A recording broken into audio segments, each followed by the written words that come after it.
Одоо яг энэ нэвтрүүлгийн гол зорилго бол үнэхээр зорилтод бүлэг үзэж байгаа гэж би ойлгож байгаа.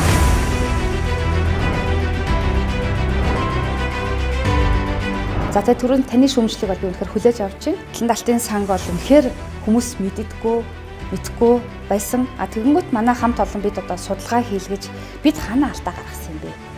Яагаад манай сан одоо мэдэхгүй байна? Одоо нийт масса зориулсан ямар нэгэн реклам юм уу, хуулиа ярих юм уу, нөгөө жижиг үг хэрэглэх биш. Сэтгэлийн үгээ ярилцаад ер нь яагаад энэ баялаг бүтээгчид манай дээр орж ирч чаддгүй юм бэ? Орж ирсэнгүүд нь ямар шалтгаанаар ундгийн бэ? За гэдэг талаар бол би мэдээлэл өгөхөд бэлэн байна. Баялаг бүтээгч нэвтрүүлгийн ээлжид дугаард Зээлийн Батлан даалтын сангийн гүйцэтгэх захирал Алтан Чимэг оролцлоо.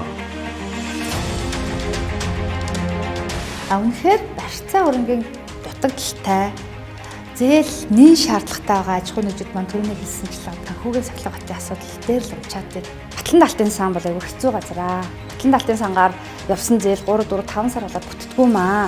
Ингээд цаг олдчихсан дөрөв зүгээр одоо банкны хөсөлтөд зээл авцсан амар идэм аа гэдэг бидний нөгөө судалгаа хийлгээд авахд бол ийм судалгаанууд гарч ирсэн.